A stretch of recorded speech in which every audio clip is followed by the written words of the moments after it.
let me tell you, first of all, the buzzword doing around the world is sustainability. What does sustainability means? Is there any definition to sustainability? Is sustainability different for architecture people, or is sustainability different for business entrepreneurs? That is a question which we all have to answer. Next word is entrepreneurship. That is engine for growth of economy, which is happening. That is what happens. Does entrepreneurship helps in growth of a country or not? Does it create more job? Does it create more wealth and values? These are the things which I'm going to talk about today.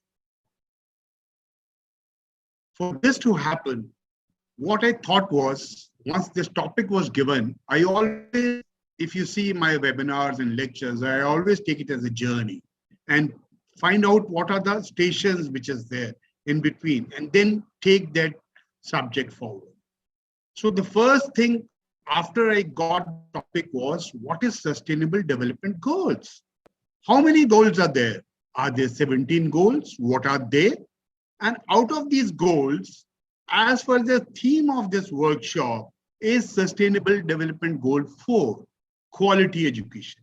What does quality education sustainable development goal involves?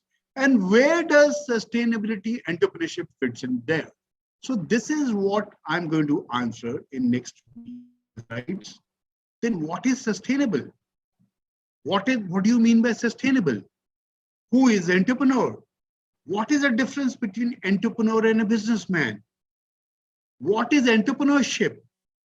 Is there any ecosystem required for entrepreneurship to happen, or does it come out automatically? How, in case I've got thought and ideas with me, how do I take it forward? Is there any policy available to me? And how the funding for this product or processes or idea which has come to me is taken forward? Then I'll tell you about what are the successful examples of some successful architect entrepreneur who have made this journey successful. So we'll be talking about them. And lastly, I've devised a concept which is a mentor for change. Can we do something to sustainability for this to happen? What all it involves? I've developed a model which is known as concept of mentor for change. So we'll be talking about these things in next 60 minutes or so. The Sustainable Development Goals. In September 2015, 139 countries, they all came together in United Nations to adopt and commit a long-term comprehensive strategy to tackle world's greatest challenge related to global sustainability development. So the result of that was basically, for the strategy, they devised 17 goals. If that can be achieved by 2030, is what is the aim or mission with which UNDPC have taken forward. First of that is basically, there should not be poverty. Next goal is zero hunger. Like wasteless food and support of local farmers should be there.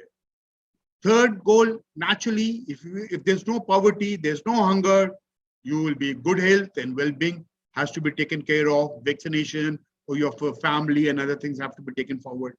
And the fourth goal, which is the theme of a project, that is to help educate children in your community. Quality education, what all quality education involved, we will be talking about in detail with the key factors as Sustainability Development Goal 4. Development Goal 5 was basically there should be gender equality between women, men and girls who are there. Equal rights should be given to them. And sixth goal is avoid wasting water. I don't know how many of you are aware that yesterday was the World Water Day. It has come from Sustainable Development Goal 6, that we should avoid wasting water and store water, because depletion of water is going to take place and that is also going to create problem for us at a later stage. Sustainable goal number 7 is affordable and clean energy, renewable energy. I'll be providing them to them. Goal 8, which is also in line with my topic, that is a decent work and economic goal. That can only happen if some entrepreneur kind of activity takes place. You create jobs, opportunities given to youth and young people to take it forward. Goal 9 is industry, innovation, and infrastructure. Goal 10 is reduce inequality between the rich and the poor. That is what is to be done. Goal 11 is sustainable city and community should be developed. There should be bike walkability. You go anywhere now, you have pollution and other things, fog, and everything comes up in daily. So why can't we have sustainable cities and communities? Can we develop it? Goal 12 is responsible consumption and production. That is recycling paper, plastic, glass, and aluminum. So all this sustainable development goal is actually nothing but a collection of objectives set, by which United Nations calls it a blueprint to achieve better and future for all. So this goal they seek to accomplish by ending poverty, which was goal number 1, hunger, goal number 2, advancing inclusivity and equitable education opportunity, goal 4, and to promoting access to renewable energy, which is goal 7. So like that, we have goal number 13, which is a climate action goal. Act now, otherwise stop. Global warming is happening, a lot of floods and other thing, or drought and other thing is happening because of the basically cutting of trees and other things. So that global temperature is going up. We have to stop that. So life below water, you are just throwing waste, everything on water. So avoid plastic bags and keep ocean clean. And then life on land has to be encouraged and protected. You plant more trees, greenery has to be done. Goal 16 is stand up for human rights. Goal 17 is have partnership between government to boost development and financing. While each goal matters, and actually they are interconnected, incorporating what? Social, economic, and environmental.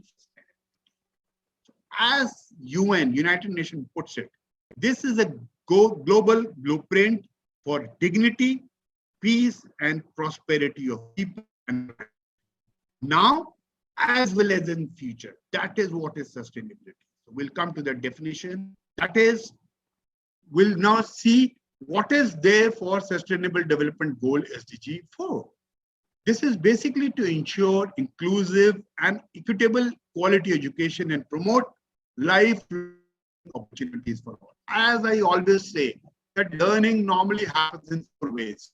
One is learning, you learn from your teacher, you learn from your peer group, you also learn, do self-learning, and last is lifelong learning opportunity. So that lifelong learning can only happen if opportunities are given. So that is what is there in Sustainable Development Goal 4. That is, you must provide free primary and secondary education to all. Just note the point, free primary, secondary education.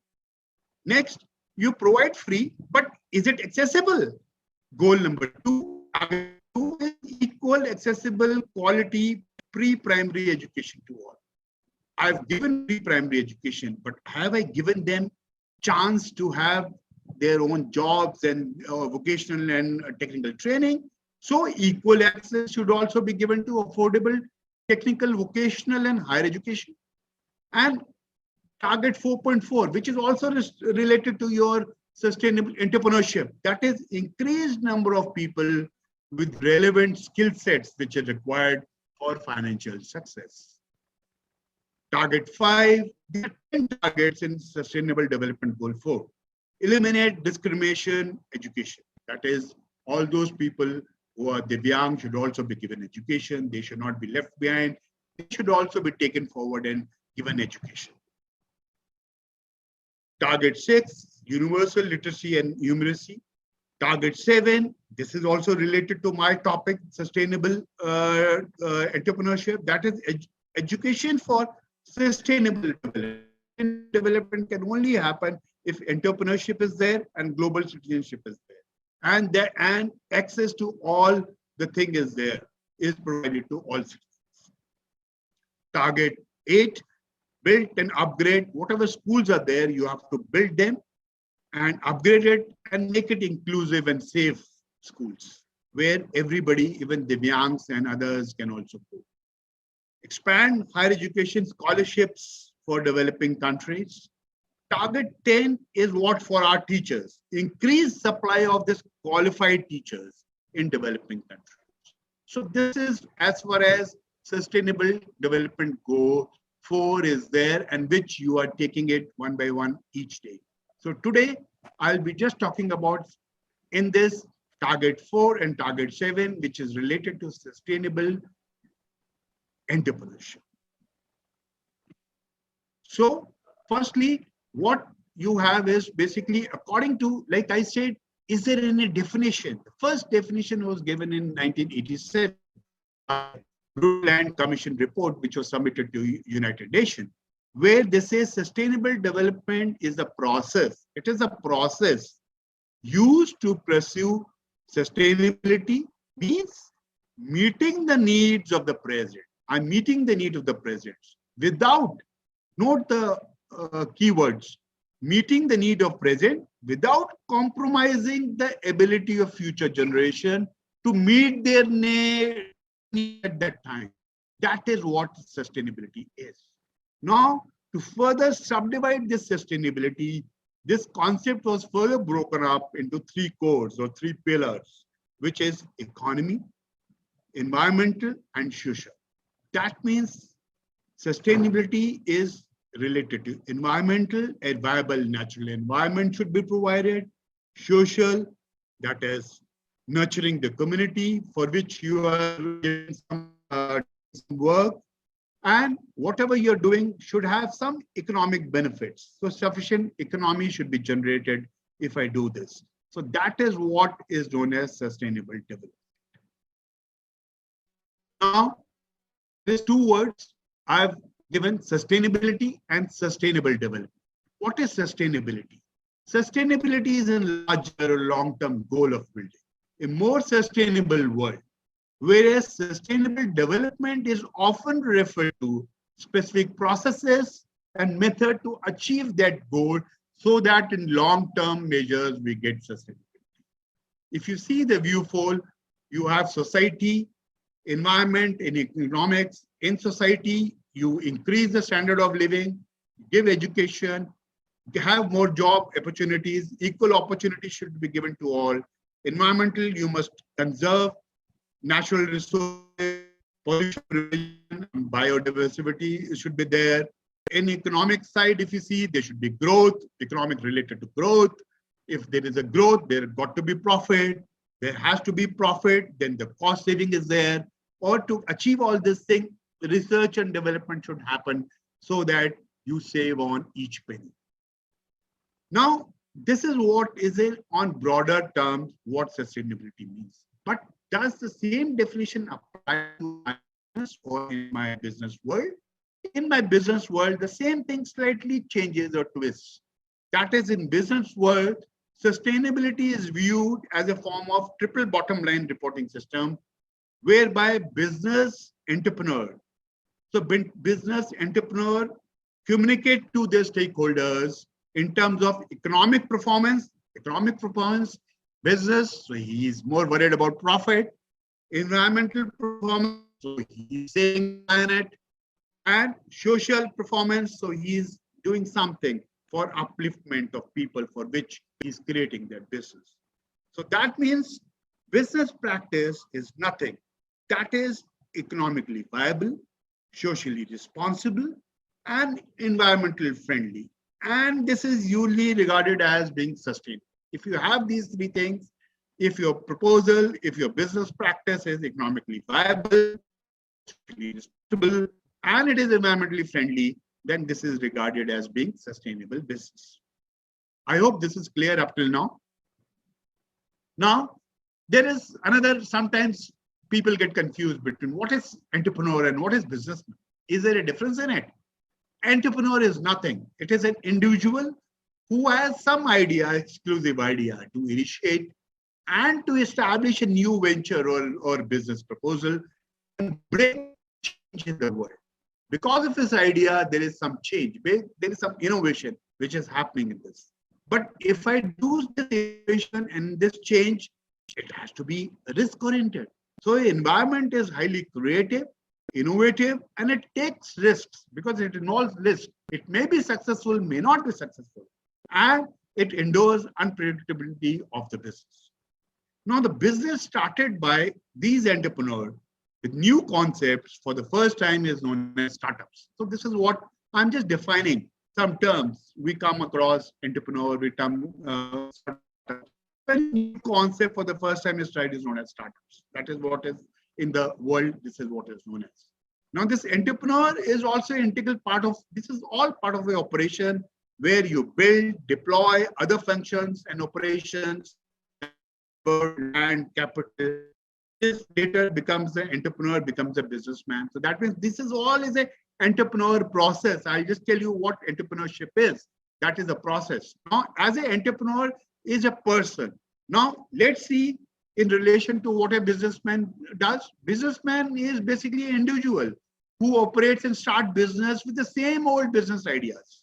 He is actually basically a market player who's creating work out of the market, whereas entrepreneur do something different. So automatically, if you do something different, it becomes a hit and you become a market leader in that. So businessman actually is looking for a place in already established market because he's doing some old business. Whereas entrepreneur, he creates his own market because he has produced a product which is totally new. So he creates his own market, his own niche. Whereas business, since it is already tried and trusted thing, so the risk involved is less. They may exceed, may not excel. So the risk involved is there approximately high. So a businessman is basically traditional and ordinary, whereas entrepreneurship can only happen if you have some idea out of the box or unconventional idea is there given to you. Businessman focuses on basically profit, whereas entrepreneur, first of all, profit is there in his mind, but he focuses on employee, customer, and public, and is extremely high because already that product is already there. Whereas in entrepreneur, the competition is low because you're the first mover. You are the one who have started a product or introduced a new product. So your competition is with yourself only, with your product being getting successful. So I hope this definition between entrepreneurship and a businessman is quite clear. Now I'll just talk about as what is entrepreneurship. There's another word which is known as entrepreneurship. It's nothing. Entrepreneurship is basically ability and readiness to develop, organize, and run a business enterprise. Enterprise is outcome, along with its uncertainty in order to make profit. That means an entrepreneur is a person. Entrepreneurship is a process which is happening for that idea or that ideation to take place. And enterprise is the model which it evolves. That is, an entrepreneur is someone who locates the need of the society and tries to meet the same with his or her innovative ideas. Whereas entrepreneurship refers to the process of establishing that business entity intended to get a profit. So how do you get that?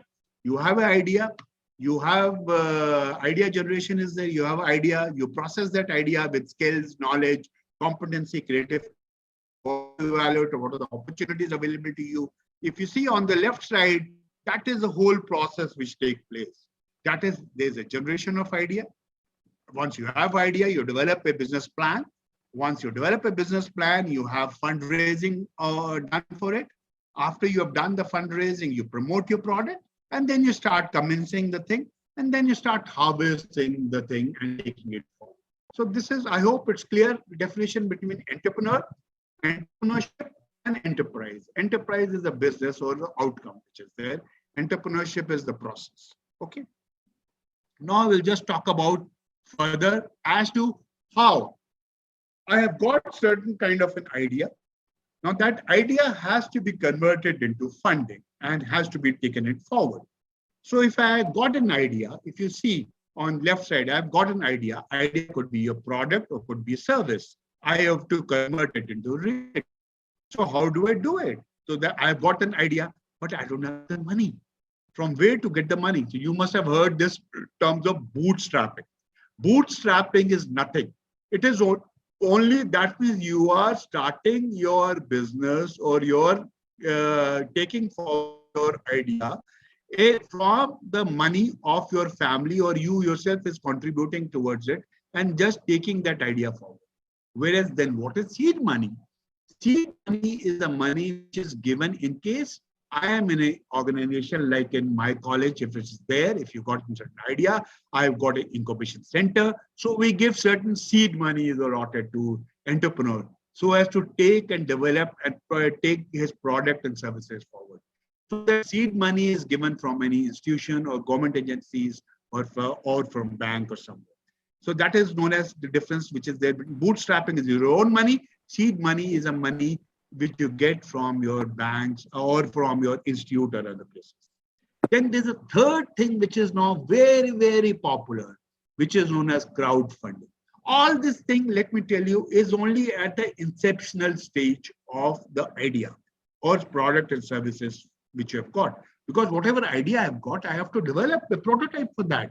If I have got any process and services, I have to test the servicing of that, for which I required money.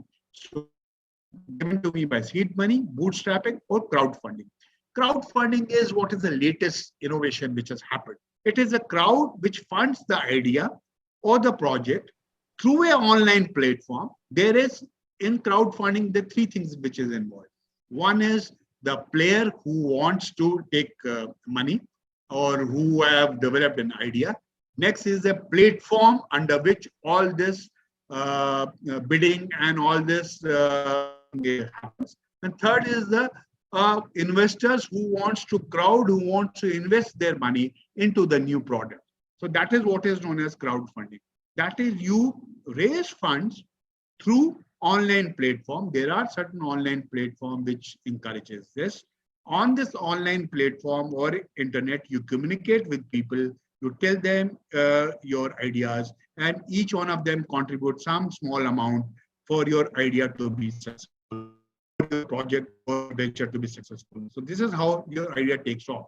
Now this crowdfunding also takes place in three ways. Crowdfunding, one is crowdfunding as a donation. Some people give a donation to it. Okay, I've given my money as donation so that you can just make your idea a success. Next one is after you have pitched in your idea to the crowd. So they will also give, one is donation, second is reward. He's expecting, okay, once your product becomes successful, whatever product you are giving, you will be supplying me that product free for some time. So that is the reward. I'm looking for the reward. In lieu of the reward, I'm giving some token amount of money. Third one is crowdfunding with share in profit or in equity. So this is the three ways by which crowdfunding take place. But this is only related to only now taking forward your idea. Next is, once I have taken forward the idea, I've developed the product, now I have to market it and take it forward and scale up. So to scale up, what is there is basically something known as, you must have heard word angel investor and venture capitalist. Like you all must have seen Shark Tank is nothing but related to angel investor and venture capital. There you come up with an idea, you already got a prototype, you already developed a process, but you now want to scale up your business further, for which you require expertise and the help and technology from people who can invest their money. So like that, they invest their money against the equity. So angel investors are those investors who just give them, who are wealthy, high worth individuals who facilitate young entrepreneurs and startups with financial backing. So they like Birlas or like Tatas or Ambanis, they give some money, allocate some money on the corporate, their funding, give it to some of the entrepreneurs there. So that is what is known as angel investor. Whereas venture capitalist is a firm comprising of team of financial experts or professional person who derive their investment from annuity or funds or insurance company or provident fund. This is how they create their own chunk of pool of basically capital, and that capital they invest into your this thing, and from which they will be asking for certain amount of equity. Okay, that is what is known as. So this is how you scaled up your basically your whatever idea which is there. Now, for all this thing to happen, certain good colleges and architectural institutes, they have got incubation center. So you must have heard this word where startups and other things take place. That incubation center is there. So what happens in incubation center and what kind of help these people give it to us? Like actual incubation center is what they give certain money for setting up incubation center in the institutions, where they give help in making whatever I've done, whatever idea I've got, whatever product and service I've got, I have to get is basically patent for that. So that help how to obtain patent and how to obtain the legal licensing for that is all done by is help is given in incubation center. Now I've got the product, now I have to market that product. So all marketing help and expertise, people in incubation center give you help how to market your product. They also guide you as to how funding, whatever funding I've told you earlier. Besides that, there's certain government funding which is also given under the Atal Incubation Center or Atal Incubation Mission. There's or MSMEs also give certain amount of money to entrepreneurship these are the information which is available in incubation center and which is supplied to basically startup companies or to this young entrepreneur. And last one is they also help you in developing the technology and also help you in developing the business plan so that you can take the thing forward. So I hope this is clear as to how entrepreneur is there, what is sustainability, what is entrepreneur, what is entrepreneurship, how the idea translated into reality, and how the funding for all these projects is done. In case there is any doubt or any questions, I can answer it right now, or shall I go ahead?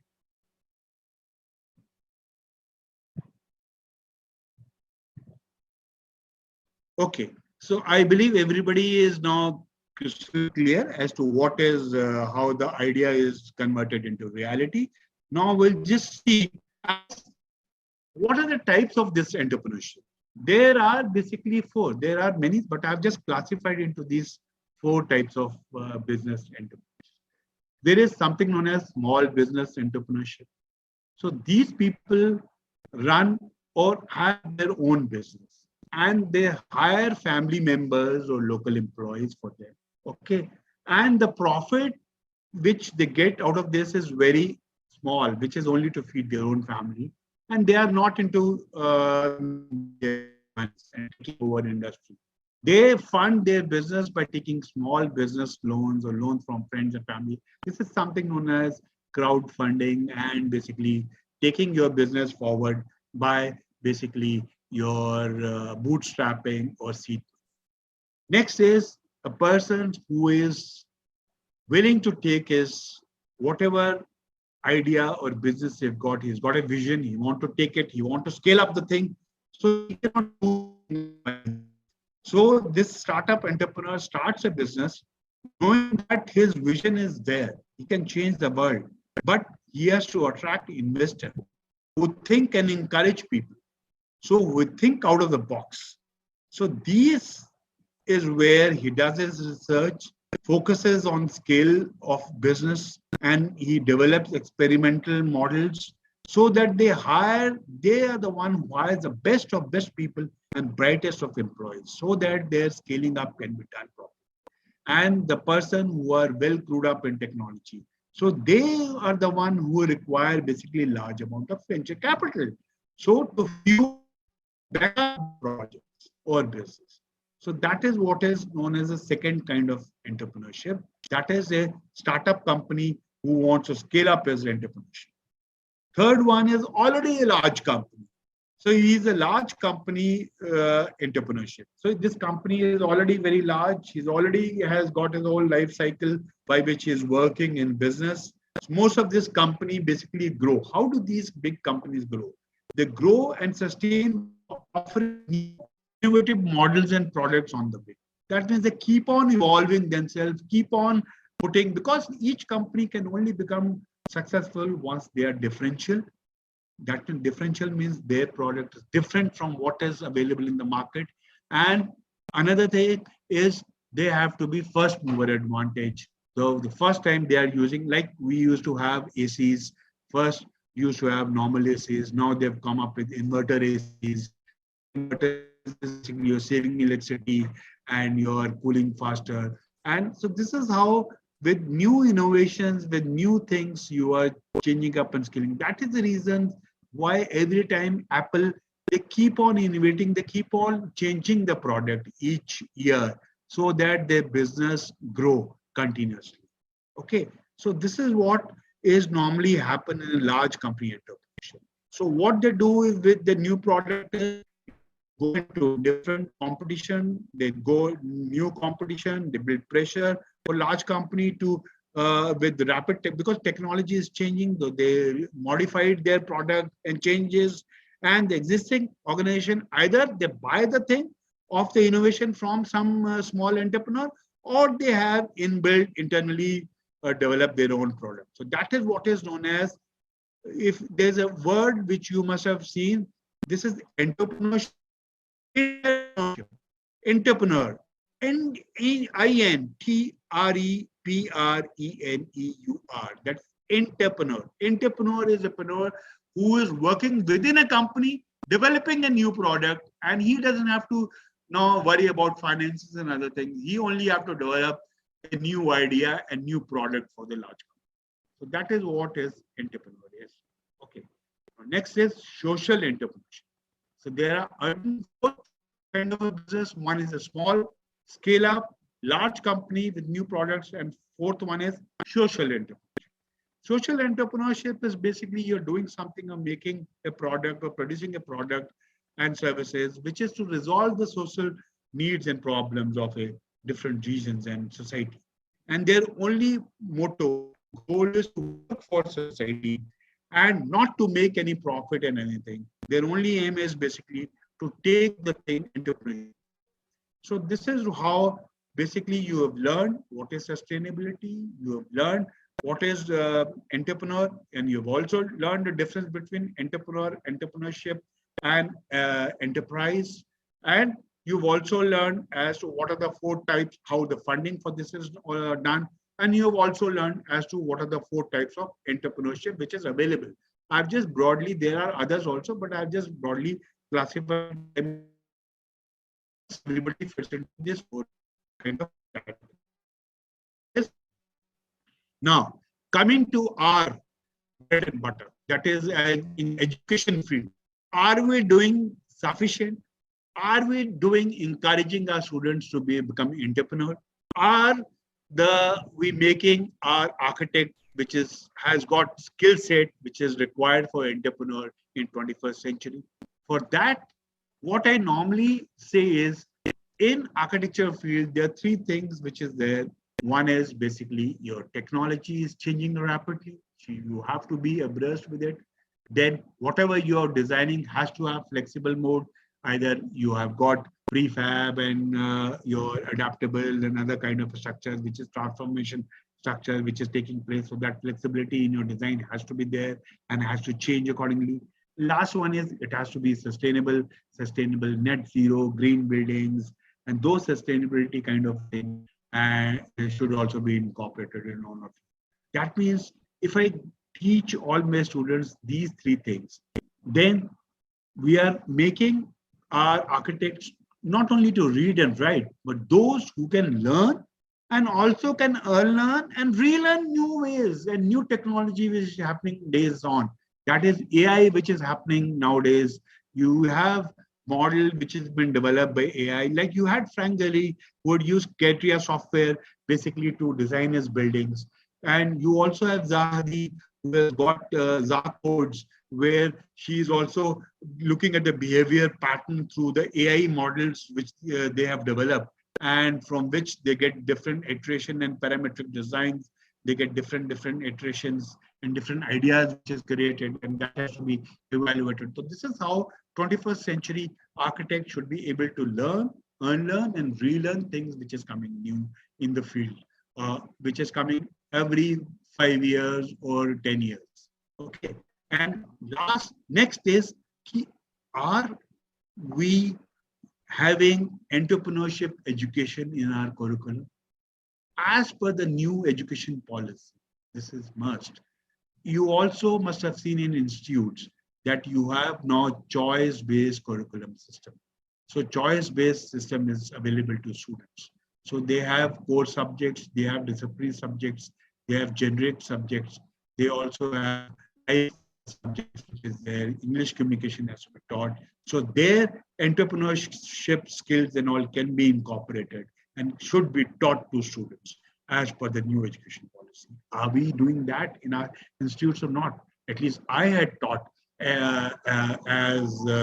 entrepreneurship to my students as a part of elective from second year onwards. So I wanted to make them aware, because as it is, we all know, we all architects are entrepreneurs. We all architects make something different, and that's why we strive and do better in our profession. So that is what is there is, are we using this entrepreneur education in curriculum in higher education? Because this is a very powerful tool. Once you have entrepreneurship, you reduce poverty, you create sustainability governance, you stimulate resilient infrastructure growth, and you also boost innovation. And in addition, it also enhances social and environmental sustainability. Another thing is, if you have this entrepreneurship education done up, then what happens is you are changing the mindset of students. That means you are changing, making him aware of the entrepreneurship practice which is there. You're changing his mindset. He will start looking at or critically thinking or critically reflecting on these ideas. They will become more self-resilient, reliant, self-confident. They will also become ambassador and be able to solve the local and regional problem through the innovative ideas, solution, sustainable business model, which are aligned with Goal 8, which I have already expressed right at the beginning of the lecture. Next is, we have to channelize these young people.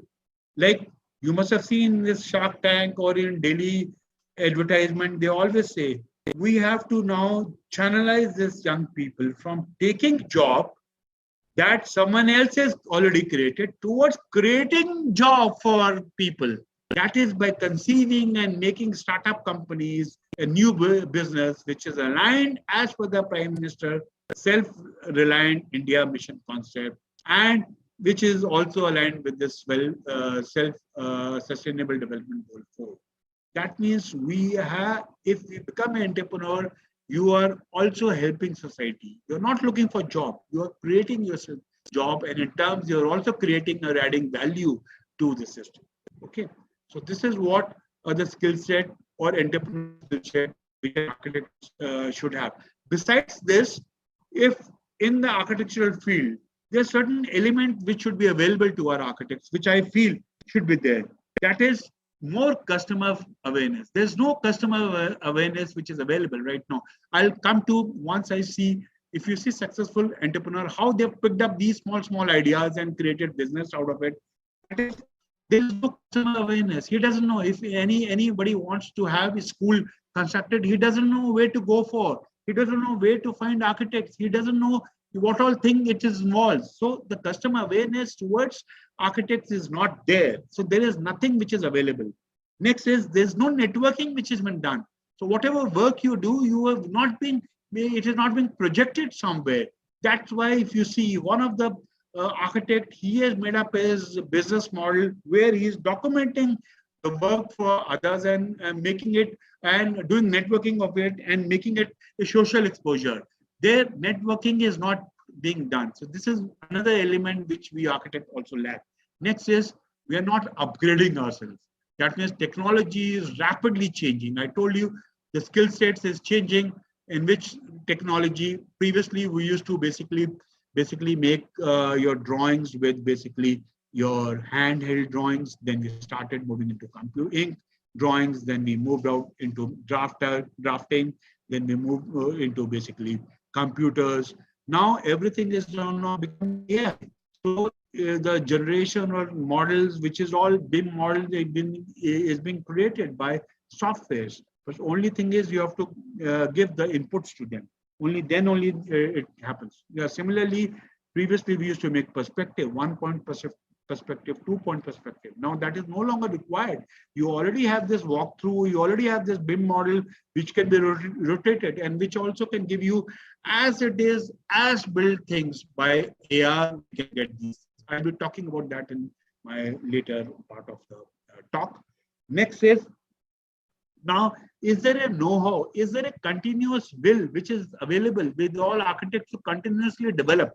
That means the continuously development and growth should happen as an architect. Is it happening? So there's no will or there's no aim which is happening towards that. So that is also has to be looked forward. These are the elements which are required by architects. So ecosystem for this has to be provided by us, all of us.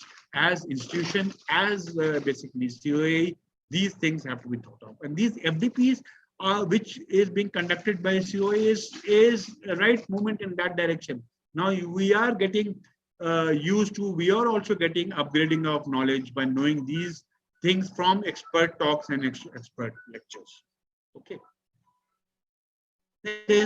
I'll be just talking about some of the successful entrepreneurs who have just taken up some projects or something and then have moved forward. Now, this is the Sriti Pandey. Like I had invited her to my college where she had she's finished her master's in construction engineering in 2016 and has worked as a project manager in a corporate consultancy firm in construction space. Now, after there, she's quit her job and did some rural fellowship in India. And there they had hit upon this idea of putting an engineering brain to work. That is a problem which is realized, that is the stubble burning which happens in northern part of the country where Delhi, Haryana, Punjab and Rajasthan, these are the places where the stubble burning, which also gives pollution is there because of the stubble burning. So instead of that, what she has done is she has created a product which is known as straw culture in 2018, which is used to basically just manufacture this waste from the stubbles. Instead of burning, you cut it, then she compress it. She has put up a factory where biopanels are being erected, and 90% of the input is of the straw or the agri waste which she's using, and that has become now a hit. Or alternate, your partitions, your false ceilings is all made up by this biopanels. So that is one of the innovation which she has done. Now there's another girl which is Vijaya Durga. She's an architect from Hyderabad. So she believed in basically greener solutions. So to safeguard environment and also to ensure health and well-being of the occupant, she founded a company which is known as Architudes. So this is an infra tech company or startup company which provides green building solutions that are affordable and easily adopted.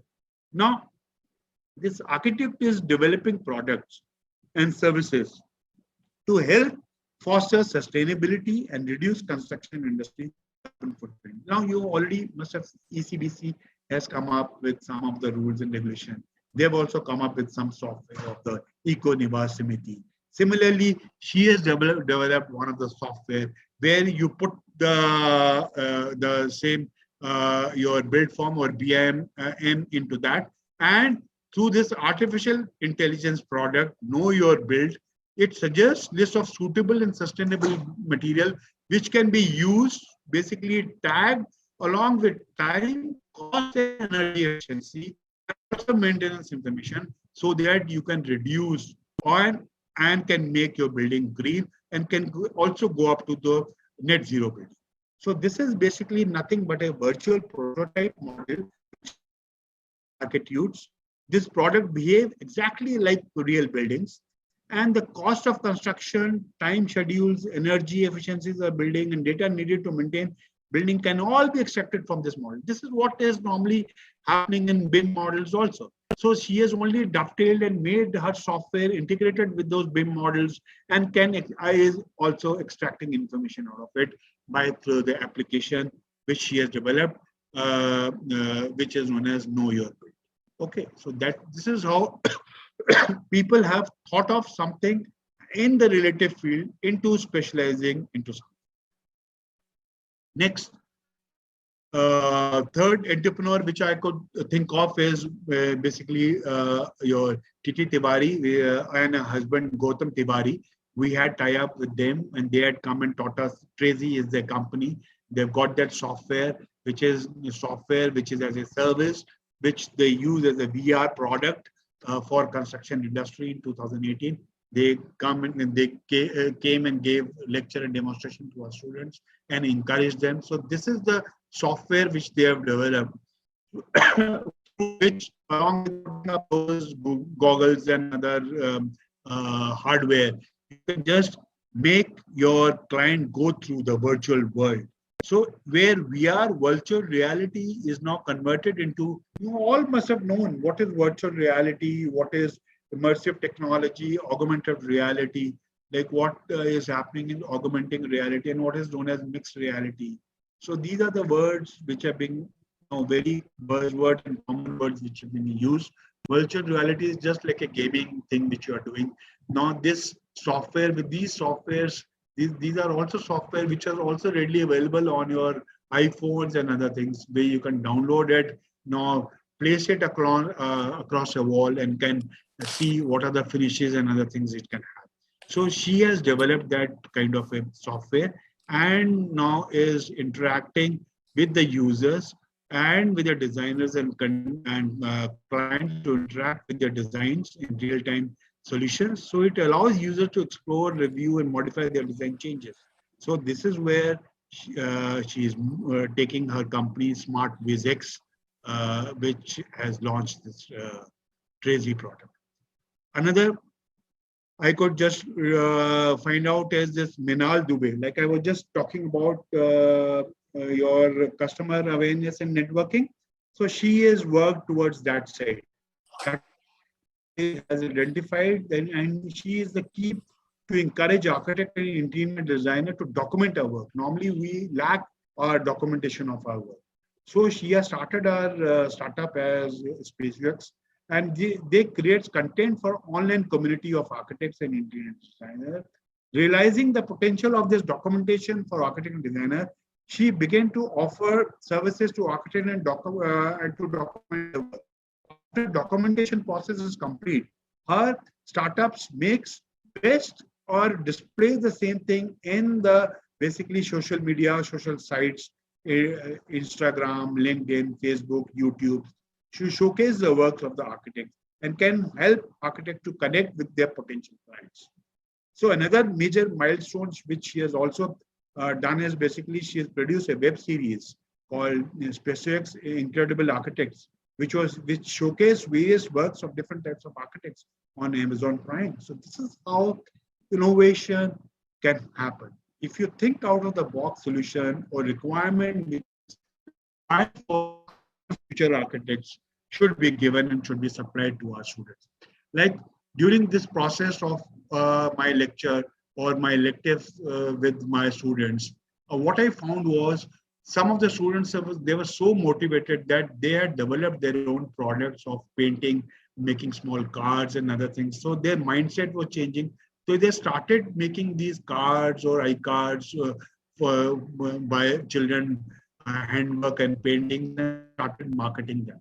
That means I have basically done what I have just created awareness amongst the students to move towards entrepreneurship so that later on they can take the thing forward wherever they feel any innovation can happen. After going through these successful entrepreneurs, let me give you my of mentor of change. During last week or 2 weeks back, I just a call from Niti Ayog, somebody from Niti Ayog. They said, okay, why don't you mentor 2 schools? And under the Atal Innovation Mission, what they've got is they identify various experts who are in the field in their respected domains. They allocate to them different schools and do philanthropic work with them for 4 to 6 hours per week so that we can develop their mindsets toward entrepreneur and other practices, and so that further they can take that thing forward. So this is what is the mission which is there in the Atal Innovation Mission. Why can't we as basically COA can do the same thing? We have all around 400 odd colleges. Why? Each expert can take 2 colleges and can start giving lectures and start spending time with them. Some small remuneration can be given.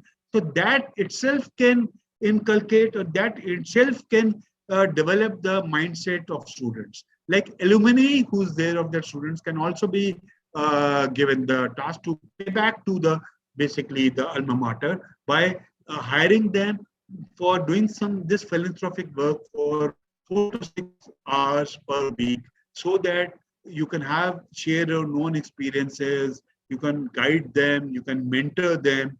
So this mentor of change can only happen if we take lead towards this direction.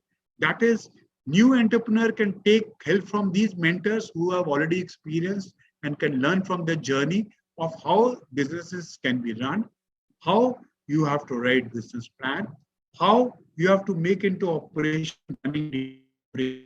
how you have to create marketing campaign, budgeting is done, how you can take strategical decision. So a mentor, basically, if he comes into the mentee, he can shorten the learning curve and can provide wealth of knowledge to mentee.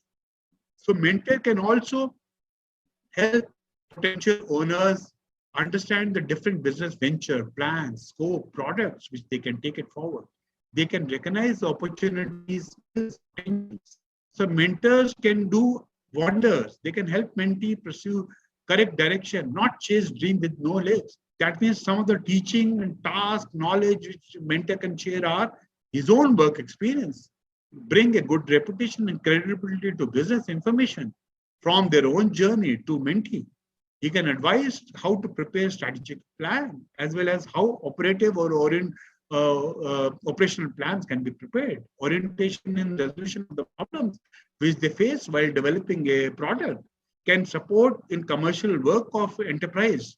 He can also motivate mentee in a difficult time because there are bound to be failures. Like I say, I believe in the concept make and break. I used to teach structures by telling them, okay, you make a model, test it and break it and see where it fails and how it fails. God forbid you can make as many failures right now, but it did not fail when it is constructed actually on site. So this is how, if you motivate students in this difficult time and also learn from the failure and give them learnings out of it, is what is going to help the mentee. You have to help him establish his goal because he's clueless. He has to be guided. You have to identify resources for him. You have to help in professional way to manage his business culture, processes, recruiting, how it is developed, developing and sharing your own contacts. Thereafter, you can help him open doors, and he can also join you also as, like I saw we have this career development program in our institute where I found that some of the architects or the visiting faculty who were there, they were guiding the students and they were also helping them for the placements and also helping them into internship and also helping them how to take their career forward. So this is a kind of mentor-mentee relation which has to be developed between students and the teacher and the mentor. So this is the culture which we have to develop. Then only entrepreneurship can take it forward. So biggest example for this is the Mark Zuckerberg, Facebook owner. He was mentored by not less than Steve Jobs. Now, Jobs himself was also mentored by Mike, an early investor and executive at Apple. Same way, said Eric mentored Larry Page and Sergey Brin of Google. So this is how important this mentor-mentee thing is there for our journey towards entrepreneurship. So this is what my take is there for each one of us to develop on. We must have curriculum. We must have built in our curriculum entrepreneurship practice. We have to change the minds of the set of the people. We have to provide them all ample opportunities by creating incubation, innovation, development, and incubation centers in our university, and also help them in making the patents, how the funding has to be done, how the legal advice has to be given to them, how the marketing has to be done. So these are the activities which we all have to take lead and have to take them forward. Now, this is my journey doesn't finish here. My journey still continues. I'm still learning. So we all have to learn from each other's experiences and each other's journeys so as to take this forward. So this is what, in nutshell, I wanted to present. Now it's 3 o'clock. I have taken exactly 1 hour, the allotted time which was given to me. I hope everybody is able to understand. Now I'll just stop my sharing, and this is what I wanted to tell you about. So this is also part of your Sustainable Development Goal 4, where entrepreneurship is what is the in thing right now, and we have to take this forward. And this can only happen if we start developing this at a curriculum level, or we start developing them at institutes level, and can start taking this thing forward. So I finished in case you have any questions. Akriti? So, sir, for your valuable time and knowledge, I now request all the participants, if anyone has any questions from sir, they can ask, they can either write their questions in the chat box or unmute themselves and ask it here.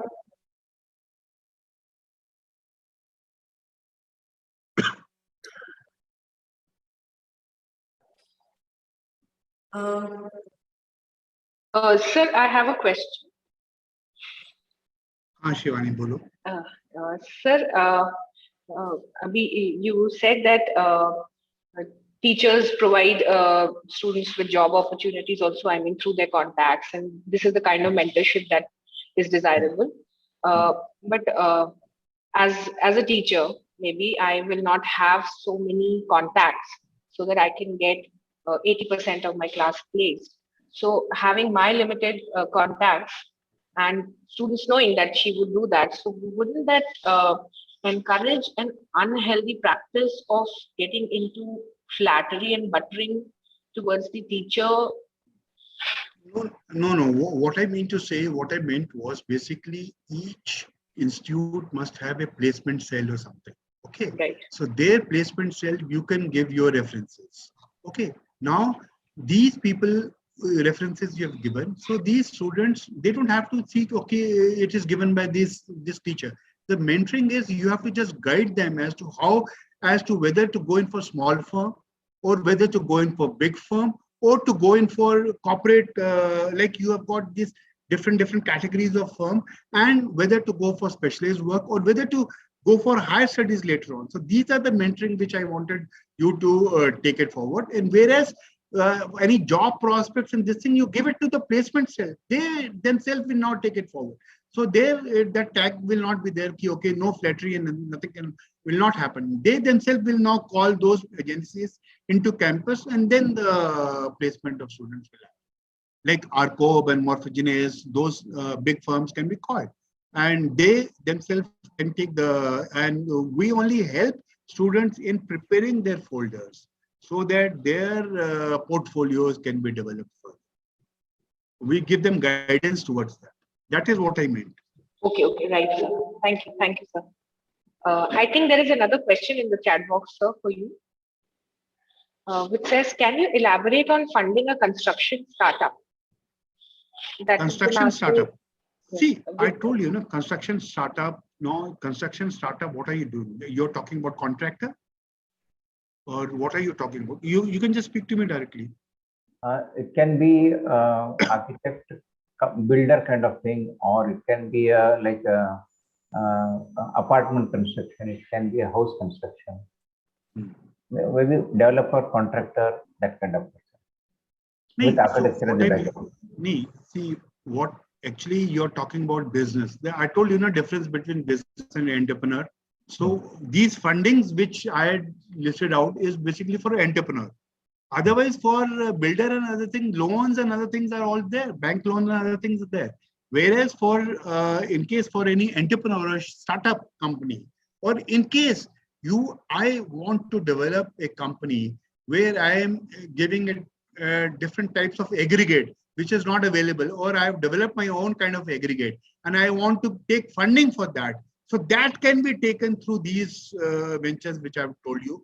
First, you have to develop a prototype for that, and then you have to test it, and then you have to go towards these shark tanks or venture capitalists or angel investors to invest into it. If they find your proposal viable and profitable, then only they will put capital into it.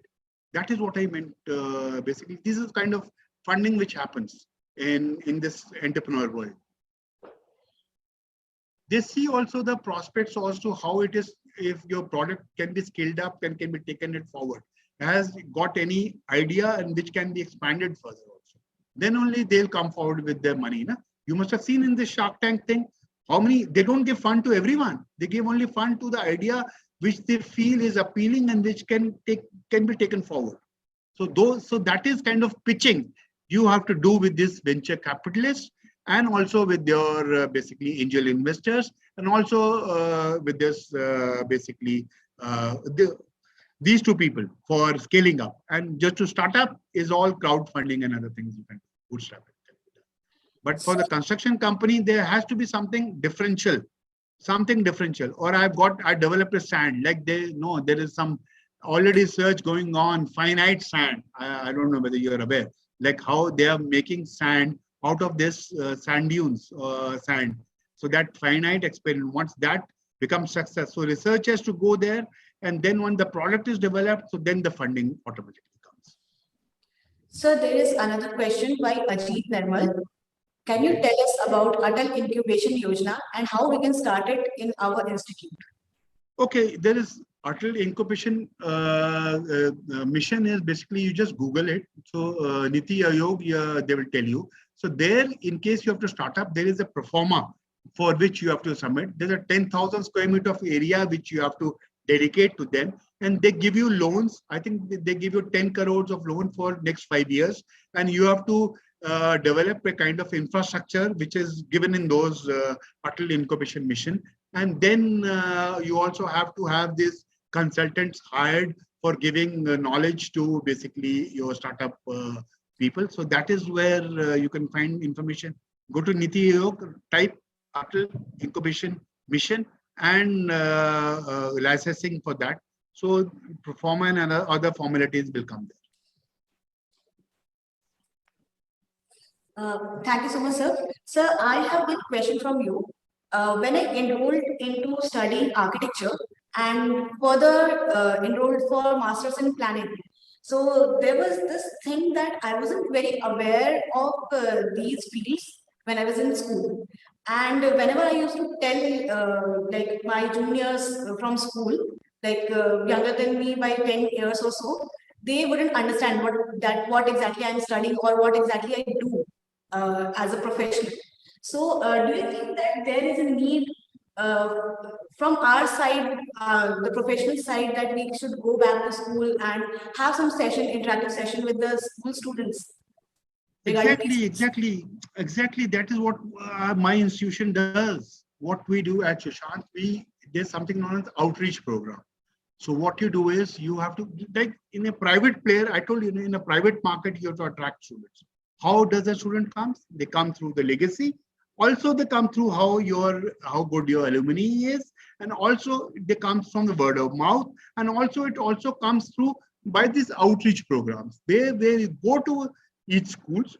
My faculty go to each school. They introduce the programs which we are having in our Sushant, and also the master. And we also go to like colleges also where they don't have master's program, and we tell them, okay, these are the master's program, because all colleges don't have master programs. If you see out of this 400, there's everybody is more aligned towards BR courses only. So there are some colleges who are specializing in master's program. So we go to these BR programs, colleges also. We tell them, okay, these are the master's program which we are running, and what is the USP of this master's program. So that is told to the students. So then they can come and connect with that. And similarly, there are not many colleges which are having PhD programs. So I'm fortunate enough that we also have a PhD program. So that's why now it has become mandatory to have doctorate degree. So that's why in our time, the PhD program, even master's program was not there in all schools, now in all colleges. Now it is slowly catching up and people are coming, and we have these outreach activities where we teach them, okay, what is the difference between planning and what is the difference between your architecture? Or like, what is the difference between, now there was a dilemma also. Like we have a school of design also with us. So there's a dilemma. What is the difference between interior architecture and interior design? Now, interior architecture comes under the gambit of COA. Interior design comes under the gambit of UGC. Like recently, there was one circular from UGC that there is something known as Bachelor of Urban Design they have started, and Masters of Urban Design under UGC. So there is a difference. So you have to be very clear of this differential which is there and explain to students so that they don't get confused. For which you have to organize outreach activities with them when starting from January onwards to the end also, July, because the potential people who are going to join your college or your institution is also, you already know the NATA coaching center, tie up with them. They will be able to help you. You go there and deliver your lectures there and bring clarity to them. I hope I've answered your question, Akrit. Yes, sir. Yes, sir. I am very much satisfied with your answer. There was one more thing that I wanted to add to my question was that, like many students who think of architecture as a very glamorous field, and when they enroll into the into the institution, they actually understand that it is very time taking and one needs to work really hard to be different from others. So I think it is my personal view that we need to have an aptitude kind of thing, aptitude test kind of thing during our 11th and 12th standards. So students must understand that what exactly they are going to do if they are thinking of pursuing architecture and even urban planning or regional planning also. We have this NATA examination also, where the thinking abilities of the candidate is being tested, and imagination ability of students are being tested. So that is also there.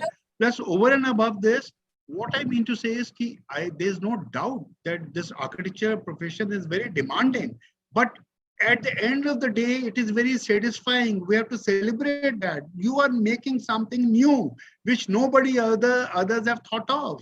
So that is your own baby, your own creation, which you are creating. So you got to have happiness in these small things. Then only you can develop this further. And plus another thing which is happening, I don't know, COA has to take lead in this, because new education policy has come, and new education policy talks about 4 years kind of a thing. Everything is related to 4 years, and we are the one who are having 5 years.